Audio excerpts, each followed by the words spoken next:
دیکھیے ایک نوکری پیشہ آدمی کے اوپر اگر 2-3 لاکھ روپے تنخواہ ہے تو اس کے اوپر 25% تو تقریباً ٹیکس لگ جاتا ہے، سب چارج وغیرہ ملا کر.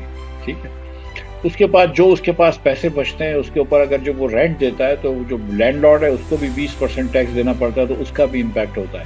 پھر اس کے بعد وہ صابن خریدتا ہے، اگر 100 روپے کے صابن خریدتا ہے مہینے کے اور 100 روپے سے زیادہ ہی خریدتا ہوگا تو اس میں 18 روپے ٹیکس چلے جاتا ہے.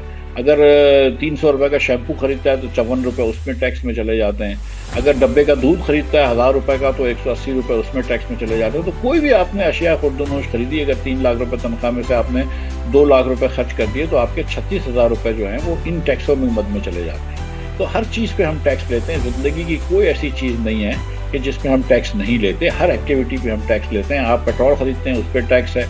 آپ یہ دیکھ لیجئے کہ ایک موٹر سائیکل والا جو 1 لیٹر پیٹرول بھراتا ہے روز کا، اس کے اوپر آپ آج 78 روپے اس سے آپ لیوی کے لیتے ہیں اور باقی آپ اس پہ کسٹم ڈیوٹی لیتے ہیں، تقریباً 100 روپے ٹیکس لیتے ہیں. اگلے سال وہ 120 روپے لیں گے اس سے آپ. یعنی کہ آپ وہ 1 لیٹر پہ 120 روپے لے کے اس موٹر سائیکل والے سے 3600 روپے ٹیکس لینے کے لیے تیار ہیں، لیکن ایک دکاندار سے آپ 3600 روپے ٹیکس نہیں لے سکتے مہینے کا. تو پورے پاکستان کی تمام دکانداروں سے جب آپ نے ٹیکس کی تاجر دوست کی اسکیم کری جس میں آپ نے کروڑا روپے خرچ کیے اشتہار پہ، اس پہ آپ نے 40 لاکھ روپے سے کم ٹیکس جمع کیے.